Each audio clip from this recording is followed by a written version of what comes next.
ਸਾਡੀ ਕੌਮ ਦੀ ਨਸਲਕੁਸ਼ੀ ਹੋ ਰਹੀ ਆ। ਆਰਥਿਕ ਪੱਖ ਤੋਂ, ਰਾਜਨੀਤਿਕ ਪੱਖ ਤੋਂ, ਸਮਾਜਿਕ ਪੱਖ ਤੋਂ, ਸੱਭਿਆਚਾਰਕ ਪੱਖ ਤੋਂ, ਸਾਰੇ ਪੱਖਾਂ ਤੋਂ ਅਸੀਂ ਇੱਕ ਬਹੁਤ ਵੱਡੇ ਅਟੈਕ ਦੀ ਮਾਰ ਹੇਠ।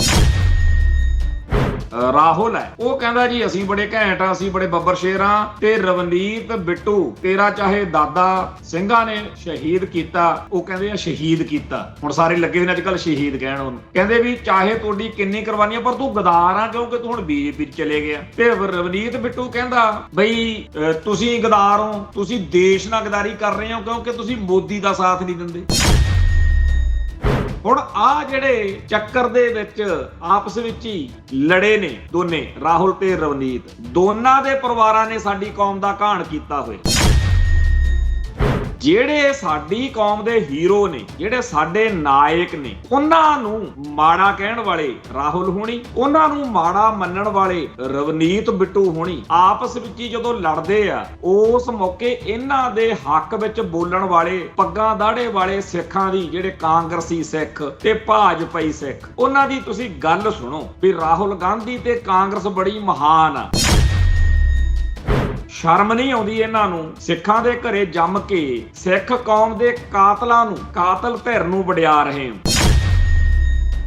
ਦੂਜੇ ਪਾਸੇ ਭਾਜਪਾ ਨਾਲ ਸੰਬੰਧਿਤ ਸਿੱਖ ਰਵਨੀਤ ਬਿੱਟੂ ਦੇ ਦਾਦੇ ਦੀਆਂ ਤੇ ਮੋਦੀ ਦੀਆਂ ਸਿਫਤਾਂ ਕਰਦੇ। ਕਮਾਲ ਦੀ ਬਾਤ ਆ ਜੀ, ਸ਼ਰਮ ਨਹੀਂ ਆਉਂਦੀ ਇਹਨਾਂ ਭਾਜਪਾ ਵਾਲੇ ਸਿੱਖਾਂ ਨੂੰ। ਆ ਜਿਹੜੇ ਆਮ ਆਦਮੀ ਪਾਰਟੀ ਵਾਲੇ ਨੇ, ਆ ਜਿਹੜੇ ਆਪਣੇ ਬਾਦਲ ਦਲ ਵਾਲੇ ਨੇ, ਜਾਂ ਹੋਰ ਸਾਰੇ ਸਿੱਖ ਜਿਹੜੇ ਭਾਰਤ ਮਾਤਾ ਨੂੰ ਮੱਥਾ ਟੇਕੀ ਬੈਠੇ ਆ, ਇਹਨਾਂ ਸਾਰਿਆਂ ਨੂੰ ਇਉਂ ਲੱਗਦਾ ਬਈ ਜਿਹੜੇ ਪੰਥ ਨੂੰ, ਕੌਮ ਨੂੰ ਸਮਰਪਿਤ ਲੋਕ ਨੇ ਉਹ ਤਾਂ ਉਹੀ ਨੇ, ਐਵੇਂ ਨੇ, ਤੇ ਅਸਲੀ ਸਿੱਖ ਉਹ ਨੇ ਜਿਹੜੇ ਭਾਰਤ ਮਾਤਾ ਕੀ ਜੈ ਕਹਿ ਕੇ ਸਿੱਖੀ ਅਤੇ ਸਿੱਖਾਂ ਦਾ ਖੁਰਾ ਖੋਜ ਮਟਾਉਣ ਵਾਲੀਆਂ ਕਰਤੂਤਾਂ ਕਰਦੇ ਫਿਰਦੇ ਆ।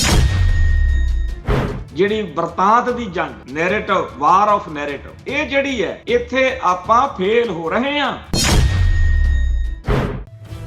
ਇਸ ਬਦਲਦੀ ਦੁਨੀਆ ਵਿੱਚ ਤੁਸੀਂ ਪਿੱਛੇ ਨਾ ਰਹਿ ਜਾਓ। ਹਰ ਘਟਨਾ ਜੋ ਤੁਹਾਡੀ ਜ਼ਿੰਦਗੀ ਤੇ ਅਸਰ ਪਾ ਰਹੀ ਹੈ, ਅਸੀਂ ਉਸ ਬਾਰੇ ਦਵਾਂਗੇ ਤੁਹਾਨੂੰ ਸਟੀਕ ਤੇ ਸਹੀ ਜਾਣਕਾਰੀ।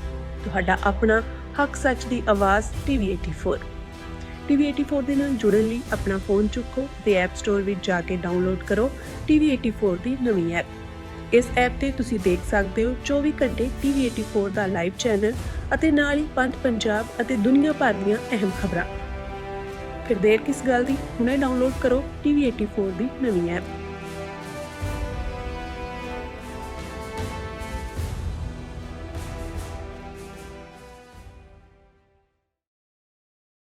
TV84 ਉੱਤੇ ਪ੍ਰੋਗਰਾਮ ਖਬਰ ਦੀ ਖਬਰ ਦੇਖ ਰਿਹਾ ਹੈ ਸਾਰੇ ਦਰਸ਼ਕਾਂ ਨੂੰ ਮੈਂ ਸਰਬਜੀਤ ਸਿੰਘ ਘੁਮਾਣ ਫਤਿਹ ਅਰਜ ਕਰਦਾ ਜੀ। ਵਾਹਿਗੁਰੂ ਜੀ ਕਾ ਖਾਲਸਾ, ਵਾਹਿਗੁਰੂ ਜੀ ਕੀ ਫਤਿਹ।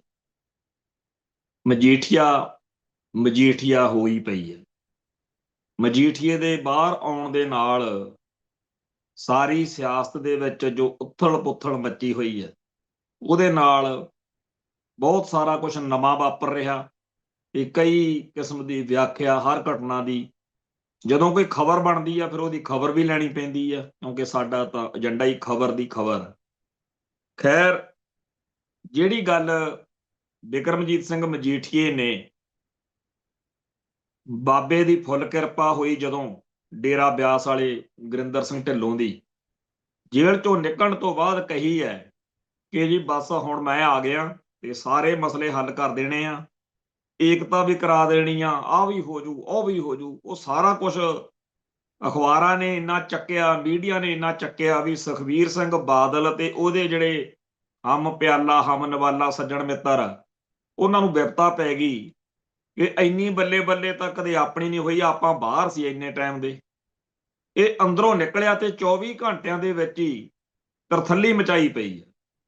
ਇਹ ਗੱਲ ਸੱਚੀ ਆ ਕਿ ਮਜੀਠੀਏ ਨੇ ਬਾਹਰ ਨਿਕਲਣ ਤੋਂ ਬਾਅਦ ਜੋ ਮੀਡੀਆ 'ਚ ਕਿਹਾ, ਉਹਨੇ ਬਹੁਤ ਕੁਝ ਨਵਾਂ ਜਿਹੜਾ ਹੈਗਾ ਉਹ ਸਾਹਮਣੇ ਲਿਆਂਦਾ। ਖੈਰ, ਅੱਜ ਕੋਰ ਕਮੇਟੀ ਦੀ ਚੰਡੀਗੜ੍ਹ ਮੀਟਿੰਗ ਸੀ ਬਾਦਲ ਦਲ ਵਾਲਿਆਂ ਦੀ, ਤੇ ਉੱਥੇ ਰਾਹ 'ਚ ਜਾਂਦਿਆਂ ਹੋਇਆਂ ਲੱਗਦਾ ਵੀ ਸੁਖਬੀਰ ਸਿੰਘ ਬਾਦਲ ਤੇ ਉਹਦੇ ਸਾਥੀਆਂ ਨੇ ਇਹੀ ਕਿਹਾ ਹੋਣਾ ਕਿ ਮੇਲਾ ਤਾਂ ਲੁੱਟ ਕੇ ਲੈ ਚੱਲਿਆ ਮਜੀਠੀਆ, ਜੇ ਆਪਾਂ ਕੋਈ ਹੱਥ ਪੱਲਾ ਨਾ ਮਾਰਿਆ ਫਿਰ ਆਪਣੀ ਤਾਂ ਫਰੰਟ ਪੇਜ ਵਾਲੀ ਖਬਰ ਹੁਣ ਕਦੇ ਨਹੀਂ ਬਣਨੀ। ਸੋ ਇਸ ਮਾਹੌਲ ਦੇ ਵਿੱਚ ਸੁਖਬੀਰ ਸਿੰਘ ਬਾਦਲ ਤੇ ਉਹਦੇ ਸੰਗੀ ਸਾਥੀਆਂ ਨੇ ਜੋ ਕੁਝ ਸੋਚਿਆ ਕਰਿਆ, ਅੱਜ ਉਹ ਫਿਰ ਦੁਪਹਿਰਿਓਂ ਚਰਚਾ 'ਚ ਆ ਹੀ ਗਿਆ।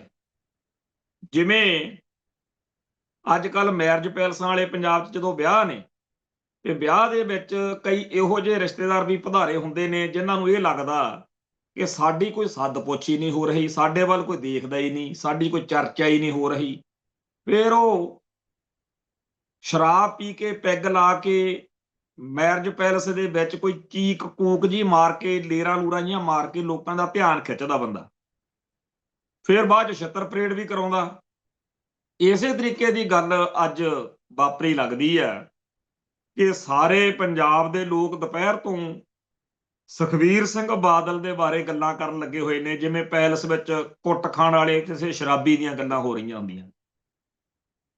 ਸੁਖਬੀਰ ਸਿੰਘ ਬਾਦਲ ਕੋਰ ਕਮੇਟੀ ਦੀ ਮੀਟਿੰਗ ਚੋਂ ਚੰਡੀਗੜ੍ਹੋਂ ਨਿਕਲਦੇ ਆ, ਤੇ ਜਦੋਂ ਬਾਹਰ ਆਏ ਤੇ ਮੀਡੀਆ ਦਾ ਕੰਮ ਹੁੰਦਾ ਵੀ ਅੰਦਰ ਤੁਸੀਂ ਕੀ ਸੱਪ ਕੱਢਿਆ, ਕੀ ਮੀਟਿੰਗ ਕੀਤੀ ਆ, ਤੇ ਸਾਰੇ ਪੱਤਰਕਾਰਾਂ ਨੂੰ ਕਹਿੰਦੇ ਕੋਈ ਗੱਲ ਨਹੀਂ, ਕੋਈ ਗੱਲ ਨਹੀਂ, ਬਾਅਦ 'ਚ ਇੱਥੇ ਪ੍ਰੈਸ ਕਾਨਫਰੰਸ ਹੋਊਗੀ, ਤੁਹਾਨੂੰ ਦੱਸ ਦੇਣਗੇ। ਬਗੈਰ ਕਿਸੇ ਨਾਲ ਪੱਤੇ ਖੋਲਿਆਂ 9 ਸੈਕਟਰ ਚੰਡੀਗੜ੍ਹ, ਜਿਹੜਾ ਪੰਜਾਬ ਪੁਲਿਸ ਦਾ ਹੈੱਡਕੁਆਟਰ ਆ, ਜਿੱਥੇ ਡੀਜੀਪੀ ਬੈਠਦਾ ਹੈ, ਉੱਥੇ ਸੁਖਬੀਰ ਸਿੰਘ ਬਾਦਲ ਜਾ ਪਹੁੰਚਦਾ। ਉੱਥੇ ਪਹੁੰਚ ਕੇ ਜਿਹੜਾ ਇਸ਼ਾਰਾ ਰੱਖਿਆ ਹੋਣਾ ਜਦੋਂ ਉਹ ਕਰ ਦਿੱਤਾ, ਫਿਰ ਇੱਕ ਇੱਕ ਕਰਕੇ ਹੋਰ ਲੀਡਰ ਪਹੁੰਚੇ, ਜਿਨ੍ਹਾਂ ਚੋਂ 4 ਮੇਨ ਲੀਡਰ ਤਾਂ ਅੰਦਰ ਗਏ ਆ, ਬਾਕੀ ਬਾਹਰ ਖੜੇ ਰਹੇ, ਤੇ ਬਾਕੀ ਫਿਰ ਰੌਲਾ ਰੱਪਾ ਪਾ ਲਿਆ। ਡੀਜੀਪੀ ਨੂੰ ਜਾ ਕੇ ਸੁਖਬੀਰ ਸਿੰਘ ਬਾਦਲ ਨੇ ਫਰਮਾਇਆ ਕਿ ਜੀ ਤੁਸੀਂ ਜਿਹੜਾ 328 ਪਾਵਨ ਸਰੂਪਾਂ ਵਾਲਾ ਮਾਮਲਾ, ਉਹਦੀ ਤਹਿਕੀਕਾਤ ਵਿੱਚ ਮੈਨੂੰ ਵੀ ਫੜ ਲਓ, ਮੇਰੇ ਤੇ ਮੁਕੱਦਮਾ ਦਰਜ ਕਰੋ, ਮੈਂ ਤਾਂ ਜੀ ਹੁਣ ਆ ਗਿਆ, ਮੈਨੂੰ ਤਾਂ ਇੱਥੇ ਤੁਸੀਂ ਬਸ ਰੱਖ ਲਓ, ਮੈਂ ਨਹੀਂ ਜਾਂਦਾ। ਗਾਹਾਂ ਡੀਜੀਪੀ ਨੇ ਉਹਨੂੰ ਸਮਝਾਇਆ ਵੀ ਇਹ ਕੋਈ ਤਰੀਕਾ ਨਹੀਂ ਹੈਗਾ, ਮੈਂ ਹਾਈ ਕੋਰਟ ਜਾਣਾ, ਜੋ ਵੀ ਗੱਲਾਂ ਬਾਤਾਂ ਕਹੀਆਂ। ਪਰ ਇਹ ਜਿਹੜਾ ਡਰਾਮਾ ਹੋਇਆ, ਇਹਨੇ ਮੀਡੀਆ ਦਾ ਧਿਆਨ ਖਿੱਚਣਾ ਹੀ ਸੀ, ਖਿੱਚ ਲਿਆ। ਸੋ ਚਰਚਾ ਹੋਣੀ ਸੀ, ਹੋ ਹੀ ਗਈ। ਸੋ ਅੱਜ ਦੁਪਹਿਰਿਓਂ ਜਦੋਂ ਤੋਂ ਡੀਜੀਪੀ ਦਫ਼ਤਰ ਦੀਆਂ ਪੌੜੀਆਂ ਸੁਖਬੀਰ ਚੜ੍ਹਿਆ, ਮਜੀਠੀਏ ਨੇ ਜੋ ਪਿਛਲੇ 24 ਘੰਟਿਆਂ 'ਚ ਕਿਹਾ ਸੁਣਿਆ ਸੀ, ਉਹ ਹੁਣ ਖਤਮ ਆ ਜੀ। ਹੁਣ ਉਹਦੀ ਕੋਈ ਗੱਲ ਨਹੀਂ, ਭਾਵੇਂ ਕਿ ਮੀਡੀਆ ਵਾਲੇ ਕੱਲ ਤੋਂ ਚੱਕ ਕੇ ਆਪਦੇ ਮਾਈਕ ਕਦੇ ਗਿਆਨੀ ਹਰਪ੍ਰੀਤ ਸਿੰਘ ਨੂੰ ਘੇਰ ਲੈਂਦੇ ਆ, ਕਦੇ ਕਿਸੇ ਨਵ ਸਰਜੀਤ ਅਕਾਲੀ ਦਲ ਦੇ ਹੋਰ ਆਗੂ ਨੂੰ, ਵੀ ਮਜੀਠੀਆ ਤਾਂ ਕਹਿੰਦਾ ਜੀ ਮੈਂ ਨੰਗੇ ਪੈਰੀਂ ਆਊਂਗਾ, ਮੈਂ ਤਾਂ ਏਕਤਾ ਕਰਾਉਣੀ ਆ। ਉਹ ਵਿਚਾਰੇ ਗਾਹਾਂ ਕਹਿੰਦੇ ਫਿਰਦੇ ਆ ਵੀ ਇਹ ਤਾਂ ਸਾਰੇ ਉਹੀ ਨੇ ਬਾਦਲ ਵਾਲੇ, ਸੁਖਬੀਰ ਵਾਲੇ ਅਕਾਲੀ ਆਗੂ, ਜਿਨ੍ਹਾਂ ਨੇ 2 ਦਸੰਬਰ ਵਾਲੇ ਹੁਕਮਨਾਮੇ ਦੀ ਤੌਹੀਨ ਕੀਤੀ ਆ। ਇਹਨਾਂ ਨਾਲ ਏਕਤਾ ਕਰਨ ਤੋਂ ਪਹਿਲਾਂ ਅਸੀਂ ਦੱਸੋ ਕਿਹੜੇ ਖੂਹ 'ਚ ਡਿੱਗੀਏ, ਜਦੋਂ ਕਿ ਸਾਡੀ ਜਿਹੜੀ ਨਵੇਂ ਅਕਾਲੀ ਦਲ ਦੀ ਹੋਂਦ ਹਸਤੀ ਆ, ਉਹ ਤਾਂ ਖੜੀ ਹੋਈ ਇਸ ਗੱਲ ਤੇ ਆ ਕਿ ਜਦੋਂ ਇਹਨਾਂ ਨੇ ਉਸ 2 ਦਸੰਬਰ ਵਾਲੇ ਹੁਕਮਨਾਮੇ ਨੂੰ ਨਹੀਂ ਮੰਨਿਆ, ਤੋ ਸਾਨੂੰ ਤੁਸੀਂ ਜਿਹੜਾ ਪੁੱਛਦੇ ਹੋ ਵੀ ਏਕਤਾ ਆ ਗਈ ਜੀ ਦਰਾਂ ਤੇ, ਚੱਕ ਲਿਆਓ, ਏਕਤਾ ਬਾਹਰ ਪਈ ਆ, ਉਹ ਏਕਤਾ ਦਾ ਅਸੀਂ ਕੀ ਅਚਾਰ ਪਾਈਏ। ਪਰ ਇਸ ਮਸਲੇ ਉੱਤੇ ਮੀਡੀਆ ਵਾਲੇ ਜਿਸ ਤਰੀਕੇ ਨਾਲ ਤੋਪਾਂ ਚੱਕੀ ਫਿਰਦੇ ਸੀ, ਉਹ ਸਾਰਾ ਕੁਝ ਪਿੱਛੇ ਰਹਿ ਗਿਆ। ਹੁਣ ਸੁਖਬੀਰ ਸਿੰਘ ਬਾਦਲ ਦੀ ਖਬਰ ਮੁੱਖ ਸਫ਼ਿਆਂ ਤੇ ਆ, ਤੇ ਅਗਲੇ ਹੁਕਮਾਂ ਤੱਕ ਜਿਵੇਂ ਕਹਿੰਦੇ ਹੁੰਦੇ ਆ ਹੁਣ ਇਹੀ ਚੱਲੂਗਾ। ਤੇ ਜਦ ਤੱਕ ਕੋਈ ਹੋਰ ਨਵਾਂ ਸੱਪ ਨਿਕਲ ਆਊ ਜਿਹਦੇ ਵਿੱਚ ਸਾਡੇ ਪੰਜਾਬ ਦੇ ਲੋਕਾਂ ਦਾ ਜਾਂ ਸਿੱਖਾਂ ਦਾ ਮਨੋਰੰਜਨ ਜਿਹੜਾ ਉਹ ਹੁੰਦਾ ਰਹੂ।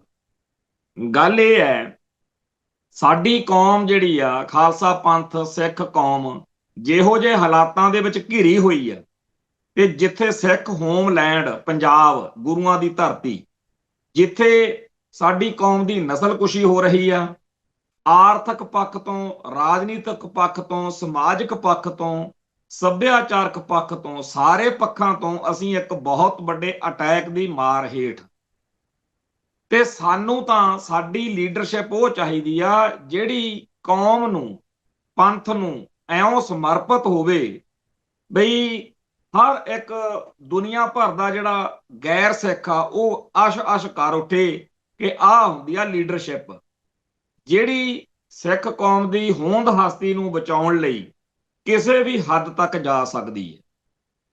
ਪਰ ਸਾਡੀ ਲੀਡਰਸ਼ਿਪ ਜਿਹੜੀ ਉਹ ਤੁਹਾਡੇ ਸਾਹਮਣੇ ਹੈ। ਜੇ ਬਾਦਲ ਧੜੇ ਨੂੰ ਦੇਖੀਏ, ਉਹਨਾਂ ਦੇ ਸਰੋਕਾਰ ਤੁਹਾਡੇ ਸਾਹਮਣੇ ਆ। ਫਿਕਰ ਪੈ ਗਿਆ ਕਿਤੇ ਮਜੀਠੀਏ ਦੀ ਖਬਰ ਨਾ ਫਰੰਟ ਪੇਜ ਤੇ ਆ ਜੇ, ਸੁਖਬੀਰ ਨੇ ਆ ਸੱਪ ਕੱਢਤਾ। ਇਵੇਂ ਹੀ ਭਗਵੰਤ ਮਾਨ ਆ, ਉਹ ਚੁਟਕਲੇ ਸੁਣਾ ਕੇ ਸਾਰੀ ਜਾਂਦਾ।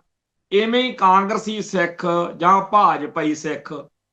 ਤੇ ਤੁਸੀਂ ਦੇਖੋ ਕਮਾਲ ਦੀ ਗੱਲ, ਇੱਕ ਪਾਸੇ ਗਾਂਧੀ ਪਰਿਵਾਰ, ਇੰਦਰਾ ਗਾਂਧੀ ਵਾਲਾ, ਰਾਜੀਵ ਗਾਂਧੀ ਵਾਲਾ ਪਰਿਵਾਰ, ਜਿਨ੍ਹਾਂ ਦਾ ਜਵਾਕ ਮੁੰਡਾ ਰਾਹੁਲ ਹੈ, ਉਹ ਕਹਿੰਦਾ ਜੀ ਅਸੀਂ ਬੜੇ ਘੈਂਟ ਆ, ਅਸੀਂ ਬੜੇ ਬੱਬਰ ਸ਼ੇਰ ਆ, ਤੇ ਰਵਨੀਤ ਬਿੱਟੂ ਤੇਰਾ ਚਾਹੇ ਦਾਦਾ ਸਿੰਘਾਂ ਨੇ ਸ਼ਹੀਦ ਕੀਤਾ, ਉਹ ਕਹਿੰਦੇ ਆ ਸ਼ਹੀਦ ਕੀਤਾ।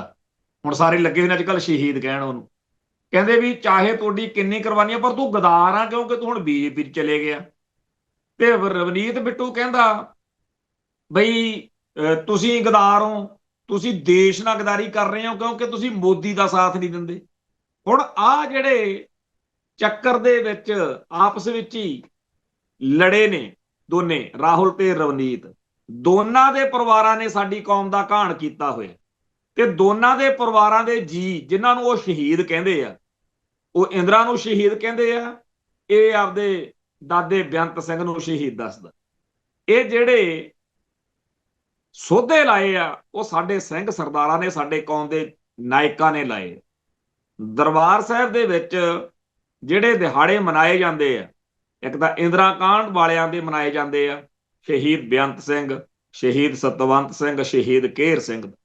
ਦੂਜਾ ਭਾਈ ਜਿੰਦੇ ਸੁੱਖੇ ਦਾ ਮਨਾਇਆ ਜਾਂਦਾ, ਜਿਨ੍ਹਾਂ ਨੇ ਬੈਦਿਆਂ ਨੂੰ ਸੋਧਾ ਲਾ ਕੇ ਸ਼ਹਾਦਤ ਪ੍ਰਾਪਤ ਕੀਤੀ। ਤੀਜਾ ਦਿਹਾੜਾ ਹੈਗਾ ਸ਼ਹੀਦ ਭਾਈ ਦਿਲਾਵਰ ਸਿੰਘ ਦਾ। ਹੁਣ ਦਰਬਾਰ ਸਾਹਿਬ ਦੇ ਵਿੱਚ ਇਹਨਾਂ ਦੀਆਂ ਤਸਵੀਰਾਂ ਵੀ ਲੱਗੀਆਂ ਹੋਈਆਂ ਨੇ। ਜਿਹੜੇ ਸਾਡੀ ਕੌਮ ਦੇ ਹੀਰੋ ਨੇ, ਜਿਹੜੇ ਸਾਡੇ ਨਾਇਕ ਨੇ, ਉਹਨਾਂ ਨੂੰ ਮਾੜਾ ਕਹਿਣ ਵਾਲੇ ਰਾਹੁਲ ਹੋਣੀ, ਉਹਨਾਂ ਨੂੰ ਮਾੜਾ ਮੰਨਣ ਵਾਲੇ ਰਵਨੀਤ ਬਿੱਟੂ ਹੋਣੀ, ਆਪਸ ਵਿੱਚ ਹੀ ਜਦੋਂ ਲੜਦੇ ਆ, ਉਸ ਮੌਕੇ ਇਹਨਾਂ ਦੇ ਹੱਕ ਵਿੱਚ ਬੋਲਣ ਵਾਲੇ ਪੱਗਾਂ ਦਾੜੇ ਵਾਲੇ ਸਿੱਖਾਂ ਦੀ, ਜਿਹੜੇ ਕਾਂਗਰਸੀ ਸਿੱਖ ਤੇ ਭਾਜਪਾਈ ਸਿੱਖ, ਉਹਨਾਂ ਦੀ ਤੁਸੀਂ ਗੱਲ ਸੁਣੋ। ਉਹ ਅੱਧੇ ਕਹਿ ਰਹੇ ਨੇ ਜਿਹੜੇ ਕਾਂਗਰਸੀ ਸਿੱਖ ਨੇ ਵੀ ਰਾਹੁਲ ਗਾਂਧੀ ਤੇ ਕਾਂਗਰਸ ਬੜੀ ਮਹਾਨ ਆ, ਸ਼ਰਮ ਨਹੀਂ ਆਉਂਦੀ ਇਹਨਾਂ ਨੂੰ, ਸਿੱਖਾਂ ਦੇ ਘਰੇ ਜੰਮ ਕੇ ਸਿੱਖ ਕੌਮ ਦੇ ਕਾਤਲਾਂ ਨੂੰ, ਕਾਤਲ ਧਿਰ ਨੂੰ ਵਡਿਆ ਰਹੇ ਹੋ। ਦੂਜੇ ਪਾਸੇ ਭਾਜਪਾ ਨਾਲ ਸੰਬੰਧਿਤ ਸਿੱਖ ਰਵਨੀਤ ਬਿੱਟੂ ਦੇ ਦਾਦੇ ਦੀਆਂ ਤੇ ਮੋਦੀ ਦੀਆਂ ਸਿਫਤਾਂ ਕਰਦੇ ਆ। ਕਮਾਲ ਦੀ ਬਾਤ ਆ ਜੀ, ਸ਼ਰਮ ਨਹੀਂ ਆਉਂਦੀ ਇਹਨਾਂ ਭਾਜਪਾ ਵਾਲੇ ਸਿੱਖਾਂ ਨੂੰ। ਪਰ ਸ਼ਰਮ ਇਹਨਾਂ ਨੂੰ ਕੀ ਕਰੀਏ, ਆ ਜਿਹੜੇ ਆਮ ਆਦਮੀ ਪਾਰਟੀ ਵਾਲੇ ਨੇ, ਆ ਜਿਹੜੇ ਆਪਣੇ ਬਾਦਲ ਦਲ ਵਾਲੇ ਨੇ, ਜਾਂ ਹੋਰ ਸਾਰੇ ਸਿੱਖ ਜਿਹੜੇ ਭਾਰਤ ਮਾਤਾ ਨੂੰ ਮੱਥਾ ਟੇਕੀ ਬੈਠੇ ਆ, ਇਹਨਾਂ ਸਾਰਿਆਂ ਨੂੰ ਇਉਂ ਲੱਗਦਾ ਬਈ ਜਿਹੜੇ ਪੰਥ ਨੂੰ, ਕੌਮ ਨੂੰ ਸਮਰਪਿਤ ਲੋਕ ਨੇ, ਉਹ ਤਾਂ ਉਹੀ ਨੇ, ਐਵੇਂ ਨੇ, ਤੇ ਅਸਲੀ ਸਿੱਖ ਉਹ ਨੇ ਜਿਹੜੇ ਭਾਰਤ ਮਾਤਾ ਕੀ ਜੈ ਕਹਿ ਕੇ ਸਿੱਖੀ ਅਤੇ ਸਿੱਖਾਂ ਦਾ ਖੁਰਾ ਖੋਜ ਮਟਾਉਣ ਵਾਲੀਆਂ ਕਰਤੂਤਾਂ ਕਰਦੇ ਫਿਰਦੇ ਆ। ਜਿਹੜੀ ਕੌਮ ਦਾ ਨੈਰੇਟਿਵ, ਜਿਹੜੀ ਕੌਮ ਦਾ ਹਾਲ ਇਹ ਹੋਵੇ, ਉਹਦੇ ਉੱਤੇ ਤਰਸ ਹੀ ਕੀਤਾ ਜਾ ਸਕਦਾ।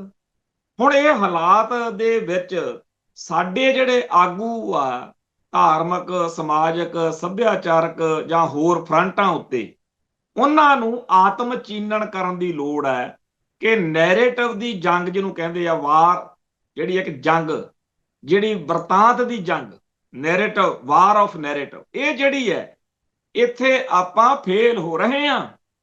ਜੇ ਸਾਡੀ ਕੌਮ ਦੇ ਵਿੱਚ ਕੋਈ ਕਾਂਗਰਸ ਵਿੱਚ ਸਿੱਖ ਹੋਵੇ, ਪਰ ਉਹ ਇੰਨੇ ਜੋਗਾ ਹੋਵੇ ਕਿ ਕਾਂਗਰਸ ਦੇ ਸਿੱਖੀ ਅਤੇ ਪੰਜਾਬ ਦੇ ਖਿਲਾਫ ਕਾਰਜਾਂ ਦੀ ਠੋਕ ਵਜਾ ਕੇ ਮੁਖਾਲਫਤ ਕਰ ਸਕਦਾ ਹੋਵੇ, ਫਿਰ ਆਪਾਂ ਸਮਝ ਸਕਦੇ ਹਾਂ ਕਿ ਸਾਡਾ ਜਿਹੜਾ ਵਰਤਾਂਤ ਆ ਉਹ ਹਾਵੀ ਆ ਜਾਂ ਚੱਲ ਰਿਹਾ। ਜੇ ਬੀਜੇਪੀ ਵਿੱਚ ਸਿੱਖ ਆਗੂ ਹੋਣ ਪਰ ਉਹਨਾਂ ਦੀ ਹਾਜ਼ਰੀ ਵਿੱਚ ਕੋਈ ਸਿੱਖੀ ਅਤੇ ਪੰਜਾਬ ਦੇ ਖਿਲਾਫ ਗੱਲ ਨਾ ਕਰ ਸਕਦਾ ਹੋਵੇ, ਫਿਰ ਤਾਂ ਆਪਾਂ ਮੰਨੀਏ ਕਿ ਸਾਡੀ ਕੌਮ ਦਾ ਵਰਤਾਂਤ ਚੱਲ ਰਿਹਾ। ਕੰਮ ਬਿਲਕੁਲ ਉਲਟ ਹੋਇਆ ਪਿਆ। ਸਿੱਖੀ ਅਤੇ ਪੰਜਾਬ ਦੇ ਉਲਟ ਚੱਲਣ ਵਾਲੇ ਲੋਕਾਂ ਦੀ ਹਾਂ 'ਚ ਹਾਂ ਮਿਲਾਉਣ ਵਾਲੇ ਕਾਂਗਰਸੀ ਸਿੱਖ ਜਾਂ ਭਾਜਪਾਈ ਸਿੱਖ, ਇਹਨਾਂ ਨੂੰ ਭੋਰਾ ਵੀ ਸ਼ਰਮ ਕਿਉਂ ਨਹੀਂ ਆਉਂਦੀ ਕਿ ਜੇ ਅਸੀਂ ਪੰਜਾਬ ਦੇ ਵਿੱਚ ਜਾਂ ਸਿੱਖਾਂ ਤੋਂ ਵੋਟਾਂ ਲੈਣੀਆਂ ਨੇ, ਫਿਰ ਸਾਨੂੰ ਵੋਟ ਨਹੀਂ ਪਏਗੀ, ਪਰ ਵੋਟ ਤਾਂ ਪੈਂਦੀ ਆ। ਉਹ ਕਾਂਗਰਸ ਜਿਹਦਾ ਪੰਜਾਬ ਦੇ ਵਿੱਚ ਪੰਚਾਇਤ ਮੈਂਬਰ ਵੀ ਨਹੀਂ ਸੀ ਬਣਨਾ ਚਾਹੀਦਾ, ਜੇ ਉਹਦੀ ਇੱਥੇ ਸਰਕਾਰ ਬਣੀ ਤਾਂ ਉਹ ਕਿਹਨੇ ਵੋਟ ਪਾਈ?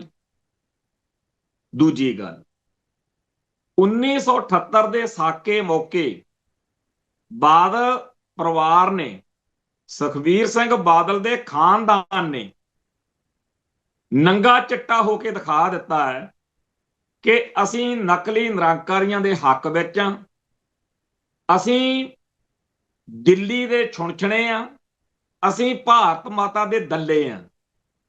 ਤੇ ਇਹ ਸਾਰੀ ਗੱਲ ਅਕਾਲੀ ਦਲ ਦਾ ਪ੍ਰਧਾਨ ਤੇ ਸ਼੍ਰੋਮਣੀ ਕਮੇਟੀ ਦਾ ਪ੍ਰਧਾਨ ਲਿਖਤੀ ਤੌਰ ਦੇ ਉੱਤੇ ਇੱਕ ਵੱਡੀ ਚਿੱਠੀ ਦੇ ਰੂਪ ਚ ਅਕਾਲ ਤਖਤ ਸਾਹਿਬ ਨੂੰ ਦਿੰਦਾ ਹੈ। ਉਹ ਚਿੱਠੀ ਉਹ ਕਿਤਾਬਾਂ 'ਚ ਛਪੀ ਹੋਈ ਹੈ, ਸਾਡੇ ਅਸਤੀਫੇ ਕਿਉਂ, ਉਹ ਪੜ੍ਹਨ ਵਾਲਾ ਸਾਰਾ ਕੁਝ ਸਾਫ਼ ਲਿਖਿਆ ਹੋਇਆ ਕਿ ਕਿਵੇਂ ਬਾਦਲ ਤੇ ਇਹਦਾ ਖੁਣਵਾਦਾ ਪੰਥ ਦਾ ਬੇੜਾ ਗਰਕ ਕਰਨ ਦੇ ਤੁਲਿਆ ਹੋਇਆ। ਤੇ 1980 ਵਿੱਚ ਉਹ ਸਰਕਾਰ ਖਤਮ ਹੁੰਦੀ ਹੈ। ਉਸ ਤੋਂ ਬਾਅਦ ਚ ਖਾਲਿਸਤਾਨ ਦਾ ਸੰਘਰਸ਼ ਮਗਿਆ, ਸਾਰਾ ਕੁਝ ਵਾਪਰਿਆ। ਪਰ 1997 ਵਿੱਚ ਆਪਾਂ ਸਾਰਿਆਂ ਨੇ ਉਸੇ ਪਾਰਟੀ ਦੀ ਸਰਕਾਰ ਲਿਆਂਦੀ, ਕਿਉਂਕਿ ਸਿਸਟਮ ਹੈ ਉਹੀ। ਫਿਰ ਉਦੋਂ ਬਾਅਦ ਵਿੱਚ ਮੁੱਖ ਮੰਤਰੀ ਉਹ 2 ਵਾਰ ਫਿਰ ਬਣਿਆ ਬਾਦਲ।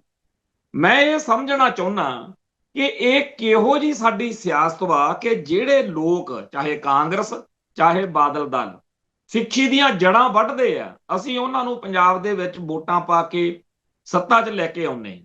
ਪੰਜਾਬ ਦੇ ਲੋਕ ਹੀ ਵੋਟ ਪਾਉਂਦੇ ਆ, ਸਿੱਖ ਹੀ ਵੋਟ ਪਾਉਂਦੇ ਆ।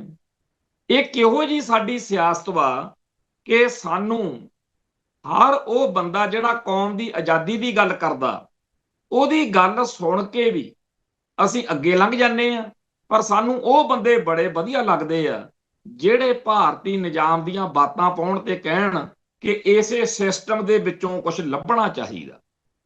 1991 ਵਿੱਚ ਚੋਣਾਂ ਦਾ ਬਾਈਕਾਟ ਬਿਲਕੁਲ ਉਵੇਂ ਦੀ ਇੱਕ ਭਾਵਨਾ ਸੀ ਜਿਹੜੀ ਸਦੀਆਂ ਤੋਂ ਕਿਸੇ ਵੀ ਜ਼ਾਲਮ ਹਕੂਮਤ ਦੀ ਗੁਲਾਮੀ ਮੰਨਣ ਤੋਂ ਇਨਕਾਰ ਕਰਨ ਵਾਲੇ ਗੁਰੂ ਸਾਹਿਬਾਨ ਦੇ ਵੇਲੇ ਤੋਂ ਚੱਲੀ ਆਉਂਦੀ ਭਾਵਨਾ ਦੇ ਤਹਿਤ ਗੱਲ ਸੀ। ਤੇ ਸਾਡੇ ਇੱਥੇ ਉਦੋਂ ਤੋਂ ਰੰਡੀ ਰੋਣਾ ਪਾਇਆ ਹੋਇਆ ਕਿ ਜੀ ਬਾਈਕਾਟ ਕਰਕੇ ਨਾ ਆਪਾਂ ਬਹੁਤ ਗਲਤੀ ਕਰ ਲਈ। ਭਾਈ ਬਾਈਕਾਟ ਤਾਂ ਫਿਰ ਸਿੱਖੀ ਦੀ ਚੜ੍ਹਦੀ ਕਲਾ ਲਈ, ਖਾਲਿਸਤਾਨ ਸਿਰਜਣ ਲਈ ਭਾਰਤ ਮਾਤਾ ਤੋਂ ਤੋੜ ਵਿਛੋੜਾ ਕਰਨਾ ਹੀ ਪੈਣਾ। ਇੱਕ ਪਾਸੇ ਕਹਿੰਦੇ ਆ ਕਿ ਸਿੱਖੀ ਖਤਰੇ 'ਚ ਆ ਤੇ ਸਿੱਖੀ ਤਾਂ ਬਚੂ ਜੇ ਸਿੱਖਾਂ ਦਾ ਮੁਲਕ ਖਾਲਿਸਤਾਨ ਬਣੂ। ਦੂਜੇ ਪਾਸੇ ਖਾਲਿਸਤਾਨ ਦੇ ਉਲਟ ਜਾਂਦੀ ਹਰ ਕਰਤੂਤ ਨੂੰ ਆਪਾਂ ਬਲ ਦੇਣ ਤੁਰੇ ਹੋਏ ਆ। ਸਾਨੂੰ ਤਾਂ ਬੰਦੇ ਹੀ ਉਹ ਚੰਗੇ ਲੱਗਦੇ ਆ ਜਿਹੜੇ ਸਾਡੀਆਂ ਗੁਲਾਮੀ ਦੀਆਂ ਸੰਗਲਾਂ ਨੂੰ ਹੋਰ ਮਜ਼ਬੂਤ ਕਰਨ। ਉਹ ਘਟਨਾਕ੍ਰਮ, ਉਹ ਵਰਤਾਰੇ, ਉਹ ਐਕਸ਼ਨ ਜਿਨ੍ਹਾਂ ਨਾਲ ਸਾਡੀ ਗੁਲਾਮੀ ਹੋਰ ਪੱਕੀ ਹੁੰਦੀ ਹੋਵੇ, ਉਹ ਕਰਨ ਤੋਂ ਬਾਅਦ ਆਪਾਂ ਆਜ਼ਾਦੀ ਲੈ ਕਿਵੇਂ ਲਵਾਂਗੇ ਜੀ? ਕਿਵੇਂ ਲੈ ਲਾਂਗੇ? ਸੋ 1991 ਦਾ ਬਾਈਕਾਟ ਜਾਂ ਉਹ ਸਾਰੇ ਲੀਡਰ ਜਿਨ੍ਹਾਂ ਨੇ 1978 ਤੋਂ ਚੱਲੇ ਸੰਘਰਸ਼ ਵਿੱਚ ਭਾਰਤ ਮਾਤਾ ਕੀ ਜੈ ਕਹਿਣ ਵਾਲੀਆਂ ਗੱਲਾਂ ਕੀਤੀਆਂ, ਉਹਨਾਂ ਦੇ ਹੱਕ ਵਿੱਚ ਹੁਣ ਤਾਂ ਬਹੁਤ ਹੀ ਬੋਲਣ ਚੋਲਣ ਲੱਗਿਆ ਹੋਇਆ। ਮੈਂ ਸਿੱਧੇ ਤੌਰ ਤੇ ਜੇ ਗੱਲ ਕਰਾਂ, ਕੌਮ ਲਈ, ਪੰਥ ਲਈ ਸਿਰਾਂ ਤੇ ਖੱਫਣ ਬੰਨ ਕੇ ਮੈਦਾਨ ਵਿੱਚ ਨਿਤਰੇ ਸਿੰਘ ਸੂਰਮੇ, ਜੁਝਾਰੂ ਵੀਰ ਜਿਹੜੇ ਆ, ਉਹਨਾਂ ਨੇ ਕੋਈ ਕਸਰ ਨਹੀਂ ਛੱਡੀ। ਉਹਨਾਂ ਨੇ ਪੰਥ ਦੀ, ਕੌਮ ਦੀ ਲੜਾਈ ਲੜੀ। ਤੇ ਉਸ ਮੌਕੇ ਇਹੋ ਜਿਹਾ ਮਾਹੌਲ ਬਣ ਗਿਆ ਕਿ ਸਰਕਾਰ, ਕੇਂਦਰ ਸਰਕਾਰ ਬੰਦੇ ਲੱਭਦੀ ਫਿਰਦੀ ਸੀ ਵੀ ਇਹਨਾਂ ਨਾਲ ਬਹਿ ਕੇ ਸਿੰਘਾਂ ਨਾਲ ਗੱਲ ਨਿਬੇੜੀਏ। ਉਸ ਮਾਹੌਲ ਦੇ ਵਿੱਚ ਜਦੋਂ ਪੂਰੀ ਤੂਤੀ ਬੋਲਦੀ ਸੀ, ਕੋਈ ਬਿਰਲਾ ਹੀ ਸੀ ਜਿਹੜਾ ਕਹਿੰਦਾ ਹੋਵੇ ਖਾਲਿਸਤਾਨ ਨਹੀਂ ਚਾਹੀਦਾ, ਜਿਹੜਾ ਕਹਿੰਦਾ ਹੋਵੇ ਖਾੜਕੂ ਜਿਹੜੇ ਆ ਉਹ ਗਲਤ ਨੇ। ਉਦੋਂ ਸਾਰੇ ਦੇ ਸਾਰੇ ਸਿੱਖ ਜਿਹੜੇ ਸੀ ਉਹ ਇਸ ਤਰ੍ਹਾਂ ਦੇ ਸੀ। ਮਾਹੌਲ ਬਦਲਿਆ, ਖਾਸ ਤੌਰ ਤੇ ਪਿਛਲੇ 5-7 ਸਾਲਾਂ ਤੋਂ ਸੋਸ਼ਲ ਮੀਡੀਆ ਦੇ ਉੱਤੇ ਜੁਝਾਰੂ ਲਹਿਰ ਦੇ ਨੁਕਸ ਕੱਢਣ ਵਾਲੇ, ਆਲੋਚਨਾ ਕਰਨ ਵਾਲੇ, ਅਖੇ ਜੀ ਲੇਖਾ ਜੋਖਾ ਕਰਨਾ, ਇੱਕ ਇਹੋ ਜਿਹੀ ਬਿਰਤੀ ਵਾਲੇ ਸਿੱਖਾਂ ਦਾ ਬੋਲਬਾਲਾ ਵਧਿਆ ਜਿਨ੍ਹਾਂ ਨੇ ਲਿਆ ਕੇ ਗੱਲ ਇੱਥੇ ਸਿੱਟਤੀ ਕਿ ਖਾੜਕੂ ਲਹਿਰ ਗਲਤ ਸੀ ਤੇ ਖਾਲਿਸਤਾਨ ਹੈ ਤਾਂ ਠੀਕ ਆ, ਪਰ ਜਿਵੇਂ ਤਰੀਕਾ ਇਹਨਾਂ ਨੇ ਵਰਤਿਆ ਉਹ ਮਾੜਾ। ਮੰਨ ਲਈ ਜੀ ਗੱਲ, ਉਹਨਾਂ ਨੂੰ ਅਕਲ ਨਹੀਂ ਸੀ, ਤੁਸੀਂ ਬੜੇ ਸਿਆਣੇ ਹੋ, ਚਲੋ ਜੀ ਉਹਨਾਂ ਦਾ ਤਰੀਕਾ ਗਲਤ ਸੀ, ਤੁਹਾਡੇ ਵਾਲਾ ਤਰੀਕਾ ਠੀਕ ਹੋਣਾ, ਫਿਰ ਤੁਸੀਂ ਲੈ ਦਿਓ। ਕਹਿੰਦੇ ਜੀ ਆਪਾਂ ਨੂੰ ਇਲੈਕਸ਼ਨ ਲੜਨੀ ਚਾਹੀਦੀ, ਵੋਟਾਂ 'ਚ ਖੜਨਾ ਚਾਹੀਦਾ ਤੇ MLA MP ਬਣਨਾ ਚਾਹੀਦਾ। MP ਆਪਾਂ ਬਣਾਇਆ, 2 ਬਣਾਏ, 1 ਛੱਡ ਕੇ। ਸਰਬਜੀਤ ਸਿੰਘ ਬਣਾਇਆ ਕਿਉਂਕਿ ਸਰਦਾਰ ਸਿਮਰਨਜੀਤ ਸਿੰਘ ਮਾਨ ਤੇ ਉਹਨਾਂ ਦੇ ਸਾਥੀਆਂ ਵਾਲੀ ਕਹਾਣੀ ਤਾਂ ਹੁਣ ਪਿੱਛੇ ਰਹਿ ਗਈ। ਉਸ ਤੋਂ ਬਾਅਦ ਆਪਾਂ ਬਣਾਇਆ ਭਾਈ ਅਮਰਤਪਾਲ ਸਿੰਘ ਨੂੰ। ਪੂਰੇ ਇੰਡੀਆ ਨੇ ਆਪਾਂ ਨੂੰ ਸ਼ਰੇਆਮ ਇੱਕ ਤਰੀਕੇ ਨਾਲ, ਪੂਰੇ ਸਿਸਟਮ ਨੇ ਫੇਲ ਕਰ ਦਿੱਤਾ ਕਿ ਆਹ ਬੈਠਾ ਜੀ ਤੁਹਾਡਾ ਲੱਖਾਂ ਵੋਟਾਂ ਨਾਲ ਜਿੱਤ ਕੇ ਭੇਜਿਆ ਹੋਇਆ ਮੈਂਬਰ ਪਾਰਲੀਮੈਂਟ, ਅਸੀਂ ਨਹੀਂ ਡਿਬਰੂਗੜ੍ਹ ਜੇਲ੍ਹ ਚੋਂ ਕੱਢਦੇ। ਕਸ਼ਮੀਰ ਵਿੱਚ ਇਸੇ ਤਰੀਕੇ ਦਾ ਜਿੱਤਿਆ ਹੋਇਆ ਇੰਜੀਨੀਅਰ ਰਾਸ਼ੇ ਦਾ ਜਿਹੜਾ ਉਹ ਪਾਰਲੀਮੈਂਟ 'ਚ ਜਾ ਸਕਦਾ, ਪਰ ਅਮਰਤਪਾਲ ਨਹੀਂ ਜਾਣ ਦੇਣ। ਇਹ ਮੁਲਕ ਜਿਹੜਾ ਸਿੱਖਾਂ ਨੂੰ ਇਲੈਕਸ਼ਨ ਵਿੱਚ ਲੜ ਕੇ ਜਿੱਤਣ ਤੋਂ ਬਾਅਦ ਪਾਰਲੀਮੈਂਟ 'ਚ ਜਾਣ ਨਹੀਂ ਦਿੰਦਾ, ਉੱਥੇ ਬੋਲਣ ਮੌਕੇ ਪਹਿਲਾਂ ਕਹਿੰਦੇ ਦੱਸੋ ਕੀ ਬੋਲੋਗੇ। ਐਸ ਨਿਜ਼ਾਮ ਤੋਂ ਆਸ ਰੱਖੀ ਫਿਰਦੇ ਹੋ ਵੀ ਇੱਥੋਂ ਤੁਹਾਨੂੰ ਅੰਦਰੋਂ ਇਲੈਕਸ਼ਨ ਸਿਸਟਮ ਦੇ ਰਾਹੀਂ ਖਾਲਿਸਤਾਨ ਮਿਲ ਜੂ। ਫਿਰ ਉਹ ਕਹਿੰਦੇ ਆ ਬਈ ਜੇਕਰ ਇੰਨੇ ਸੈਸ਼ਨ ਅਟੈਂਡ ਨਾ ਕਰ ਸਕਿਆ ਤਾਂ ਇਹਦੀ ਅਸੀਂ ਮੈਂਬਰਸ਼ਿਪ ਖਾਰਜ ਕਰ ਦਿਆਂਗੇ। ਤੇ ਉਹੀ ਨਿਜ਼ਾਮ ਉਹੀ ਸਿਸਟਮ ਉਹਨੂੰ ਨਿਕਲ ਨਹੀਂ ਦੇ ਰਿਹਾ। ਏਦਾਂ ਹੀ ਆਪਾਂ ਪੂਰੀ ਕੌਮ ਫਸੇ ਹੋਏ ਆ। ਇੱਕ ਪਾਸੇ ਆਪਾਂ ਕਹਿੰਦੇ ਆ ਖਾਲਿਸਤਾਨ ਲੈਣਾ, ਦੂਜੇ ਪਾਸੇ ਹਿੰਦੁਸਤਾਨ ਜਿੰਦਾਬਾਦ ਕਹਿਣ ਤੋਂ ਬਗੈਰ ਸਾਡਾ ਸਾਹ ਨਹੀਂ ਨਿਕਲਦਾ। ਸੋ ਜਿਹੜਾ ਇਹ ਸਾਰਾ ਮਾਹੌਲ ਆ ਇਹਦੇ ਵਿੱਚੋਂ ਹੀ ਫਿਰ ਆਹ ਨਿਕਲਦੇ ਆ ਸੁਖਬੀਰ ਬਾਦਲ, ਭਗਵੰਤ ਮਾਨ, ਕਿਉਂਕਿ ਜਿਹੜੇ ਸੀਰੀਅਸ ਲੰਮੀ ਗੰਭੀਰ ਕੌਮ ਦੇ ਲਈ ਗੱਲ ਕਰਦੇ ਲੋਕ ਨੇ ਉਹਨਾਂ ਨੂੰ ਤਾਂ ਆਪਾਂ ਛੇਤੀ ਦੇਣੇ ਫਿਰ ਕਹਿ ਦਿੰਦੇ ਆ ਨਾ ਵੀ ਤੂੰ ਰਿਜ਼ਲਟ ਕੱਢ ਕੇ ਦਿਖਾ, ਛੇਤੀ ਦੇਣੇ ਕਹਿ ਦਿੰਦੇ ਆ। ਜਦੋਂ ਬਾਬਾ ਬੰਦਾ ਸਿੰਘ ਬਹਾਦਰ ਤੋਂ ਲੈ ਕੇ ਸਿੱਖ ਰਿਆਸਤਾਂ ਦੇ ਬਣਨ ਤੱਕ ਦੇ ਇਤਿਹਾਸ ਉੱਤੇ ਨਜ਼ਰ ਮਾਰੀਏ ਤਾਂ ਸਾਫ਼ ਦਿਖਦਾ ਵੀ 70-80 ਸਾਲ ਕੌਮ ਕਿਵੇਂ ਲੜੀ। ਇੱਕ ਵੀ ਸਿੱਖ ਨਹੀਂ ਸੀ ਉਦੋਂ ਜਿਹੜਾ ਅੱਜ ਦੇ ਸਿੱਖਾਂ ਵਾਂਗ ਜੁਝਾਰੂ ਸਿੰਘਾਂ ਨੂੰ, ਸਿੱਖ ਯੋਧਿਆਂ ਜਰਨੈਲਾਂ ਨੂੰ ਕਹਿੰਦਾ ਫਿਰੇ ਕਿ ਇੰਨੇ ਸਾਲ ਹੋ ਗਏ ਕੁਝ ਬਣਿਆ ਤਾਂ ਹੈ ਨਹੀਂ, ਤੁਹਾਡੀ ਪ੍ਰਾਪਤੀ ਕੀ ਹੈ। ਤੇ ਇੱਥੇ ਅੱਜ ਇਹ ਗੱਲ ਸਾਨੂੰ ਮੰਨ ਲੈਣੀ ਚਾਹੀਦੀ ਹੈ ਕਿ ਕੌਮ ਦਾ ਇਤਿਹਾਸ ਸਿਰਜਣਾ ਬੜੀ ਔਖੀ ਘਾਟੀ ਆ, ਬੜਾ ਔਖਾ ਕੰਮ। ਤੇ ਇਤਿਹਾਸ ਨੂੰ ਸਾਂਭਣਾ ਉਹ ਵੀ ਉਨਾ ਹੀ ਔਖਾ ਕੰਮ ਆ, ਸੱਚ ਲਿਖਣਾ। ਕਿਉਂਕਿ ਸਰਕਾਰਾਂ, ਹਕੂਮਤਾਂ ਜਦੋਂ ਉਹਨਾਂ ਨੂੰ ਨਹੀਂ ਬਰਦਾਸ਼ਤ ਕਰਦੀਆਂ ਜਿਨ੍ਹਾਂ ਨੇ ਇਤਿਹਾਸ ਸਿਰਜਿਆ, ਇਤਿਹਾਸ ਸਾਂਭਣ ਵਾਲਿਆਂ ਨੂੰ ਕਿੱਥੇ ਬਰਦਾਸ਼ਤ ਕਰਨਗੀਆਂ। ਸੌਖੀ ਜੀ ਗੱਲ ਆ।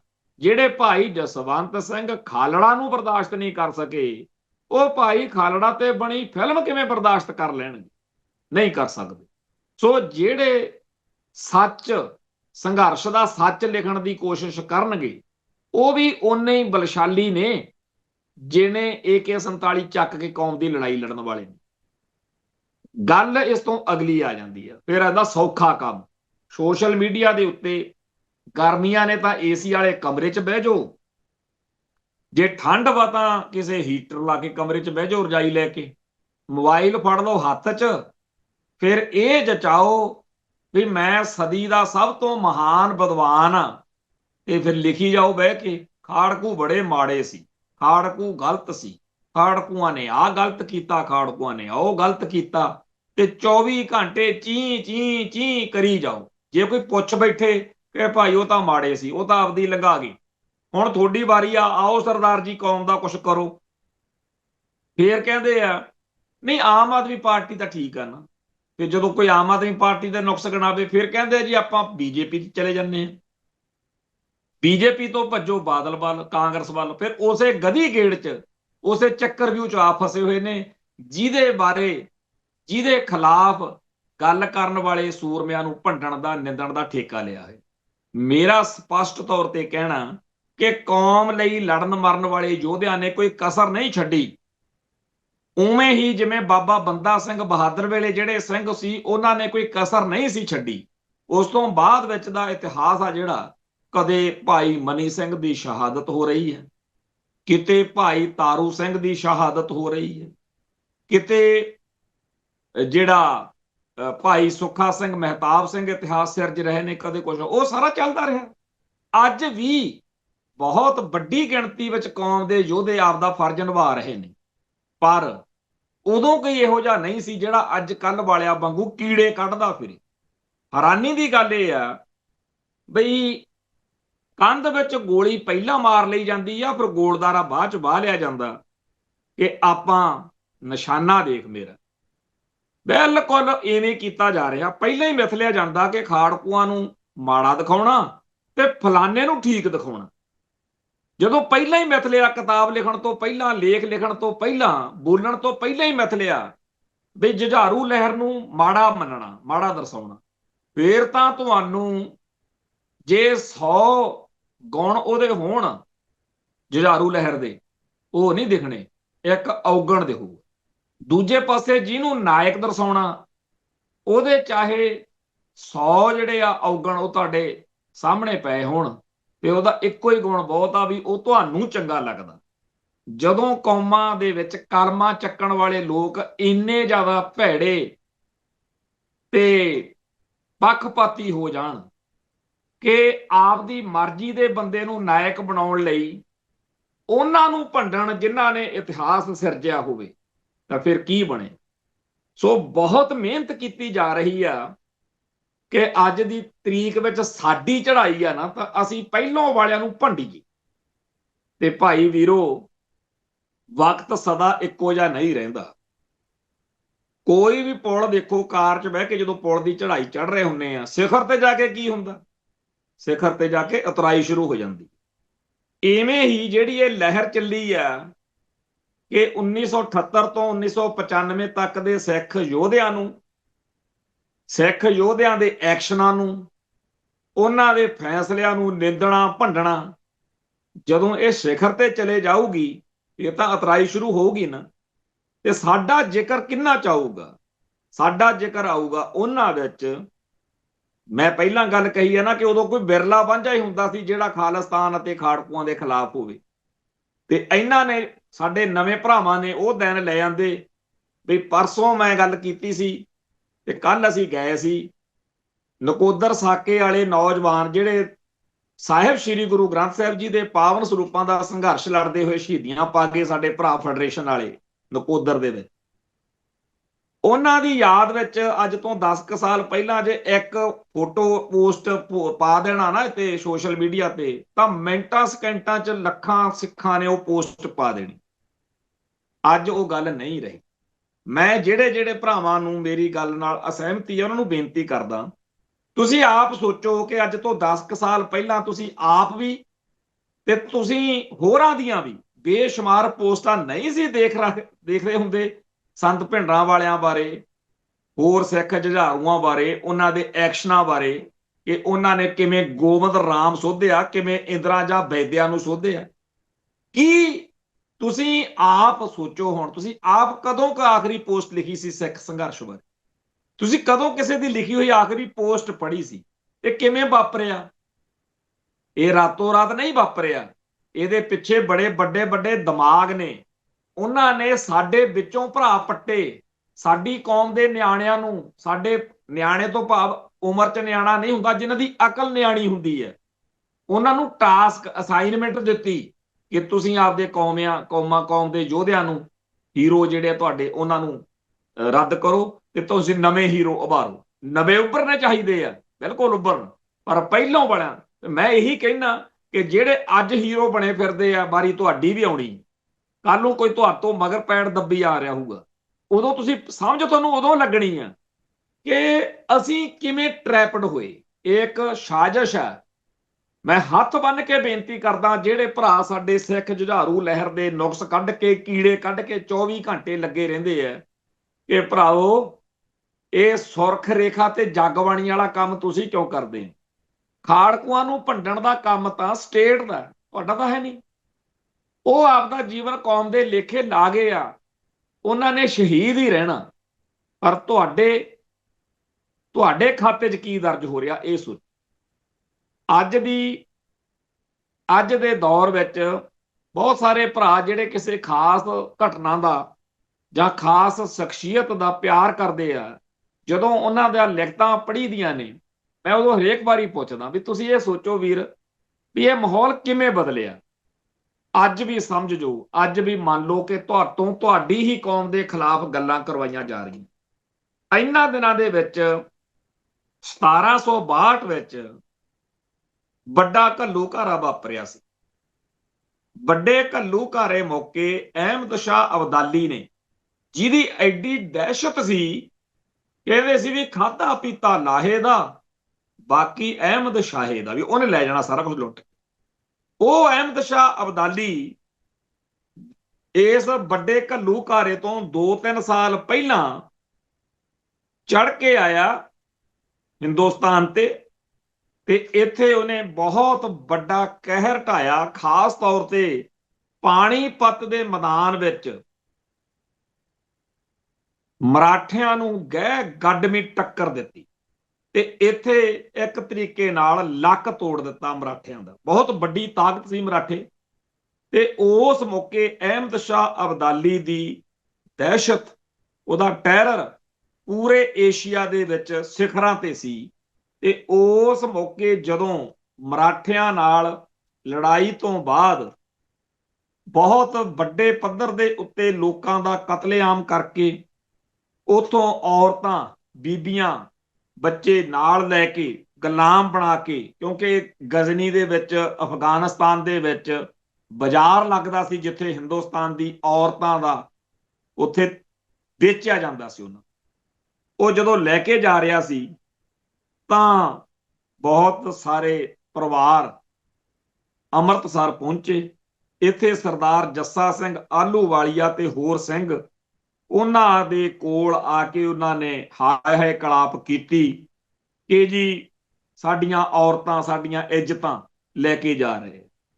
ਇਹ 10 ਅਪ੍ਰੈਲ ਨੂੰ ਵਿਸਾਖੀ ਵਾਲਾ ਦਿਨ ਸੀ ਤੇ ਇੱਥੇ ਵਿਸਾਖੀ ਮੌਕੇ ਜਿੰਨੇ ਕੁ ਸਿੰਘ ਸੀ ਉਹਨਾਂ ਦੇ ਵਿੱਚੋਂ ਕੋਈ ਘੱਟ ਨਹੀਂ ਸੀ, ਪਰ ਸਰਦਾਰ ਜੱਸਾ ਸਿੰਘ ਆਹਲੂਵਾਲੀਏ ਦਾ ਖੂਨ ਉਬਾਲੇ ਦੇਣ ਲੱਗਿਆ। ਉਹ ਗੁਰੂ ਦੇ ਦਰਬਾਰ 'ਚ ਇਹ ਅਰਦਾਸ ਤੋਂ ਬਾਅਦ 'ਚ ਉਹਨੇ ਸ੍ਰੀ ਸਾਹਿਬ ਕੱਢੀ ਤੇ ਕੰਮ ਖਿੱਚਤਾ। ਚੋਣਵੇਂ ਸਿੰਘ ਸਰਦਾਰਾਂ ਨੂੰ ਲੈ ਕੇ ਗੋਂਦਵਾਲ ਸਾਹਿਬ ਦਾ ਪੱਤਣ ਦੱਬ ਲਿਆ ਤੇ ਉੱਥੇ ਹਮਲੇ ਕਰ ਕਰਕੇ ਉਹ ਔਰਤਾਂ ਜਿਹੜੀਆਂ ਸੀ ਉਹ ਛਡਵਾਈਆਂ। ਤੇ ਇਸ ਕਰਕੇ ਸਰਦਾਰ ਜੱਸਾ ਸਿੰਘ ਆਹਲੂਵਾਲੀਏ ਨੂੰ ਬੰਦੀ ਛੋੜ ਵੀ ਕਹਿਣ ਲੱਗ ਪਏ ਲੋਕ। ਇਹ ਡਾਕਟਰ ਗੰਢਾ ਸਿੰਘ ਦੀ ਮੈਂ ਲਿਖਤ ਪੜ੍ਹ ਰਿਹਾ। ਇਹ ਜੀ 1761 ਦੀ ਗੱਲ ਆ, 10 ਅਪ੍ਰੈਲ ਦੀ। ਹਿੰਦੂਆਂ ਦੀ ਤਾਂ ਗੱਲ ਛੱਡੋ, ਅਕਿਰਤ ਘਣ ਕੌਮ ਆ। 10 ਅਪ੍ਰੈਲ ਦਾ ਇਹ ਦਿਹਾੜਾ ਅਸੀਂ ਕੌਮ ਅਕਾਲ ਤਖਤ ਸਾਹਿਬ ਤੇ ਕਿਉਂ ਨਹੀਂ ਮਨਾਉਂਦੇ? ਦੁਨੀਆ ਭਰ ਦੇ ਵਿੱਚ ਕੌਮਾਂ ਇਤਿਹਾਸ ਨੂੰ ਜਿਉਂਦਾ ਰੱਖਣ ਦੇ ਲਈ ਬਹੁਤ ਕੁਝ ਕਰਦੀਆਂ ਨੇ, ਘਟਨਾਵਾਂ ਦੇ ਸਬੂਤ ਬਣਾ ਕੇ ਰੱਖੇ ਪੈਂਦੇ। ਜੇ ਇਹ ਦਿਨ ਮਨਾਇਆ ਜਾਵੇ, ਸਿੱਖਾਂ ਦੇ ਨਿਆਣਿਆਂ ਨੂੰ ਪਤਾ ਲੱਗੂ ਕਿ ਸਾਡੇ ਵੱਡੇ ਵਡੇਰੇ ਕਿਵੇਂ ਅਬਦਾਲੀ ਵਰਗਿਆਂ ਤੋਂ, ਦੁਰਾਨੀਆਂ ਤੋਂ ਹਿੰਦੁਸਤਾਨ ਦੀਆਂ ਇੱਜ਼ਤਾਂ ਬਚਾਉਂਦੇ ਰਹੇ। ਸਰਦਾਰ ਜੱਸਾ ਸਿੰਘ ਆਹਲੂਵਾਲੀਏ ਵਾਂਗੂ ਹਰੇਕ ਦੇ ਸਿੱਖ ਨੌਜਵਾਨ ਦੇ ਦਿਲ ਵਿੱਚ ਆਵੇ ਕਿ ਅਸੀਂ ਬਗਾਨੀਆਂ ਧੀਆਂ ਭੈਣਾਂ ਦੀ ਇੱਜ਼ਤਾਂ ਦੀ ਰਾਖੀ ਕਿਵੇਂ ਕਰਨੀ। ਪਰ ਸਾਡੀਆਂ ਸੰਸਥਾਵਾਂ ਤੇ ਕਾਬਜ ਲੋਕਾਂ ਨੂੰ ਤਾਂ ਬਾਦਲ ਪਰਿਵਾਰ ਤੋਂ ਗਾਹਾਂ ਕੁਝ ਸੁੱਝਦਾ ਹੀ ਨਹੀਂ। ਖੈਰ, 10 ਅਪ੍ਰੈਲ ਨੂੰ ਵਿਸਾਖੀ ਵਾਲੇ ਦਿਨ ਜੋ ਫੈਸਲਾ ਇੱਥੋਂ ਸਿੰਘਾਂ ਨੇ ਕੀਤਾ, ਉਹ ਜੇ ਮਨਾਇਆ ਜਾਵੇ ਤਾਂ ਹਿੰਦੂਆਂ ਦੇ ਬਹੁਤ ਸਾਰੇ ਪਰਿਵਾਰਾਂ ਨੂੰ ਸ਼ਰਮ ਆਊਗੀ। ਕਿਸੇ ਘਰ ਦੇ ਵਿੱਚ ਉੱਠ ਕੇ ਪੜ੍ਹਿਆ ਲਿਖਿਆ ਨਵਾਂ ਹਿੰਦੂਆਂ ਦਾ ਮੁੰਡਾ ਹੋ ਸਕਦਾ ਉਹਦੇ ਚਾਚੇ ਤਾਏ ਦੇ ਗਲ ਪੈ ਜੇ ਕਿ ਚੌਥੇ ਦਿਨ ਉੱਠ ਕੇ ਤੁਸੀਂ ਸਿੱਖਾਂ ਦਾ ਜਲੂਸ ਕੱਢਦੇ ਹੋ, ਤੁਹਾਨੂੰ ਸ਼ਰਮ ਨਹੀਂ ਆਉਂਦੀ? ਉੱਥੇ ਦਿਨ ਮਨਾਉਂਦੇ ਆ ਅਕਾਲ ਤਖਤ ਸਾਹਿਬ ਤੇ ਜਾ ਕੇ ਦੇਖਿਓ, ਅਖਬਾਰਾਂ 'ਚ ਖਬਰਾਂ ਛਪਦੀਆਂ ਨੇ ਕਿ ਉਹ ਦਿਨ ਮਨਾਇਆ। ਭਾਈ ਜੇਕਰ 2 ਕੁੜੀਆਂ ਦੁੱਲੇ ਨੇ ਛਡਾਈਆਂ, ਦੁੱਲੇ ਭੱਟੀ ਨੇ, ਸੁੰਦਰ ਮੁੰਦਰੀ, ਤੇ ਉਹਨਾਂ ਦੀ ਗੱਲ ਕਰਕੇ ਲੋਹੜੀ ਮਨਾਈ ਜਾ ਸਕਦੀ ਆ, ਤਾਂ ਆ ਤਾਂ ਕਿੰਨੀਆਂ ਛਡਾਈਆਂ ਭਾਈ ਜੱਸਾ ਸਿੰਘ ਆਹਲੂਵਾਲੀਏ ਨੇ। ਪਰ ਇਹ ਯਾਦਾਂ ਮਨਾਉਣੀਆਂ ਕਿਹਨੇ ਆ? ਸਾਡੀ ਕੌਮ ਨੂੰ ਚਾਹੀਦਾ ਕਿ ਇਹ ਦਿਨ ਮਨਾਵੇ। ਖੈਰ, ਇਸ ਗੱਲ ਦੀ ਜਾਂ ਇਸ ਤਰੀਕੇ ਦੇ ਹਮਲਿਆਂ ਦੀ ਅਹਿਮਦ ਸ਼ਾਹ ਅਬਦਾਲੀ ਨੂੰ ਬੜੀ ਬੇਇੱਜ਼ਤੀ ਮਹਿਸੂਸ ਹੋਈ ਕਿ ਮੈਂ ਮਰਾਠਿਆਂ ਵਰਗੀ ਕੌਮ ਦਾ ਜਲੂਸ ਕੱਢਤਾ। ਇਹ ਮੇਰਾ ਮੰਨਦੇ ਹੀ ਨਹੀਂ, ਕੁਛ ਪ੍ਰਭਾਵ ਹੀ ਨਹੀਂ ਮੰਨਦੇ। ਸੋ ਚਾਹੇ ਸਾਰੇ ਏਸ਼ੀਏ ਦੇ ਵਿੱਚ ਅਬਦਾਲੀ ਦੀ ਤੂਤੀ ਬੋਲਦੀ ਸੀ, ਪਰ ਸਿੰਘਾਂ ਨੇ ਉਹਦੀ ਝੰਡੀ ਪੱਟ ਕੇ ਉਹ ਮਾਰੀ। ਆਖਰ ਇਸ ਗੱਲ ਦਾ ਦਿਲ ਵਿੱਚ ਹਿਰਖ ਲੈ ਕੇ ਉਦੋਂ ਤਾਂ ਚਲਿਆ ਗਿਆ, ਪਰ 1762 ਦੇ ਵਿੱਚ ਉਹਨੇ ਸਿੱਖਾਂ ਦਾ ਘਾਣ ਬੱਚਾ ਪੀੜਨ ਲਈ, ਸਿੱਖਾਂ ਦਾ ਖੂਨ ਖਤਮ ਕਰਨ ਲਈ ਇੱਥੇ ਹਮਲਾ ਕੀਤਾ, ਜਿਹਦੇ ਵਿੱਚ 4 ਫਰਵਰੀ ਨੂੰ ਆਪਣੇ ਮਲੇਰਕੋਟਲੇ ਦੇ ਕੋਲ ਕੁੱਪ ਦੇ ਟੋਟੇ ਤੇ ਸਿੱਖਾਂ ਨੂੰ ਘੇਰ ਲਿਆ। ਅਸਲ ਵਿੱਚ ਸਿੱਖ ਵਿਚਾਰੇ ਉੱਥੇ ਕਸੂਤੇ ਐਵੇਂ ਕਾਬੂ ਆ ਗਏ। ਇਹ ਹੈ ਨਹੀਂ ਸੀਗਾ ਵੀ ਇੰਨੀ ਜਲਦੀ ਘੇਰਾ ਪੈ ਜੂ। ਇਹ ਤਾਂ ਪਤਾ ਸੀ ਕਿ ਲੜਨ ਮਰਨ ਦਾ ਮਾਹੌਲ ਬਣਦਾ ਫਿਰਦਾ ਅਬਦਾਲੀ ਆ ਰਿਹਾ, ਪਰ ਉੱਥੇ ਜਿਹੜਾ 30,000 ਸਿੱਖ ਸੀ, ਜਿਹਦੇ ਚ ਬਹੁਤੀਆਂ ਬੱਚੀਆਂ, ਬੱਚੇ, ਬੀਬੀਆਂ, ਇਹ ਲੋਕ ਸੀਗੇ। ਸਿੰਘਾਂ ਉੱਤੇ ਜਦੋਂ ਹਮਲਾ ਹੋਇਆ ਤਾਂ ਸਿੰਘ ਇੱਕ ਕੁੰਡਲ ਬਣਾ ਕੇ ਅੱਗੇ ਵਧੀ ਵੀ ਗਏ ਤੇ ਤੁਰੀ ਵੀ ਗਏ। ਇਸ ਮੌਕੇ ਡਾਕਟਰ ਗੰਡਾ ਸਿੰਘ ਨੇ ਜਾਂ ਹੋਰ ਸਿੱਖ ਵਿਦਵਾਨਾਂ ਨੇ ਬਹੁਤ ਵਿਸਥਾਰ ਨਾਲ ਲਿਖਿਆ ਕਿ ਕੀ ਭਾਣਾ ਵਾਪਰਿਆ। ਅਬਦਾਲੀ ਬਾਰ-ਬਾਰ ਕਹਿ ਰਿਹਾ ਸੀ ਆਪਦੇ ਜਰਨੈਲਾਂ ਨੂੰ, ਜੈਨ ਖਾਨ ਤੇ ਲక్ష్ਮੀ ਨਾਰਾਇਣ ਵਰਗਿਆਂ ਨੂੰ, ਕਿ ਜੇ ਤੁਸੀਂ ਇਹਨਾਂ ਨੂੰ ਮੂਹਰਿਓਂ ਰੋਕ ਲਵੋ ਨਾ, ਮੈਂ ਇਹਨਾਂ ਨੂੰ ਫਿਰ, ਉਹ ਕਹਿੰਦੇ ਜੀ ਮੂਹਰਿਓਂ ਰੋਕਣਾ ਬੜਾ ਔਖਾ। ਸੋ ਸਿੰਘ ਅੱਗੇ ਦੀ ਅੱਗੇ ਕੁੱਪ ਦੇ ਟੋਟੇ ਤੋਂ ਮਲੇਰਕੋਟਲੇ ਦੇ ਨਾਲ ਨਾਲ ਅੱਗੇ ਵਧੀ ਗਏ। ਇਹ ਸਾਰਾ ਇਲਾਕਾ ਮੇਰਾ ਪਿੰਡ ਉਸ ਪਾਸੇ ਆ। ਅਸੀਂ ਇਹਨਾਂ ਪਿੰਡਾਂ 'ਚ, ਇਹਨਾਂ ਘਰਾਂ 'ਚ, ਇਹਨਾਂ ਰੋਹੀਆਂ 'ਚ, ਇਹਨਾਂ ਗਲੀਆਂ 'ਚ ਘੁੰਮੇ ਆ। ਇੱਥੇ ਗਾਹਾਂ ਕੁਤਬਾ ਤੇ ਬਾਹਮਣੀ ਪਿੰਡ ਆਉਂਦੇ ਆ, ਉੱਥੇ ਲੋਕ ਜਿਹੜੇ ਸੀ ਨਹੀਂ ਸਾਥ ਦੇ ਰਹੇ ਸੀ, ਲੋਕ ਸਗਾਂ ਤੇ ਅਬਦਾਲੀ ਦੇ ਹਮਾਇਤ ਵਿੱਚ ਭੁਗਤ ਰਹੇ ਸੀ। ਅੱਗੇ ਉੱਥੇ ਕੁਤਬੇ ਤੇ ਬਾਹਮਣੀ ਦੇ ਕੋਲੇ ਪਾਣੀ ਦੀ ਢਾਬ ਸੀ, ਉੱਥੇ ਤਿੱਕਰ ਲੜਦੇ ਮਰਦੇ ਸਿੰਘ ਜਦੋਂ ਪਹੁੰਚੇ, ਸ਼ਾਮ ਹੋ ਚੁੱਕੀ ਸੀ। ਪਾਣੀ ਪੀਣ ਲਈ ਦੋਨੇ ਫੌਜਾਂ, ਦੋਨੇ ਪਾਸੇ ਦੇ ਅਫਗਾਨੀ ਤੇ ਸਿੱਖ ਉੱਥੇ ਰੁਕੇ ਤੇ ਉਸ ਤੋਂ ਬਾਅਦ ਵਿੱਚ ਅਬਦਾਲੀ ਦੀ ਸੈਨਾ ਨੂੰ ਵੀ ਦੱਸਦਾ ਵੀ ਗਾਹਾਂ ਜਿਹੜਾ ਹੈਗਾ ਇਲਾਕਾ ਅੱਗੇ ਇਹਨਾਂ ਦੇ ਮਗਰ ਜਾਣਾ ਔਖਾ। ਤੇ ਪਿਛਲੇ 36 ਘੰਟਿਆਂ ਤੋਂ ਸਿੱਖ ਇਉਂ ਲੜਦੇ ਮਰਦੇ ਇੱਥੇ ਪਹੁੰਚੇ ਸੀ।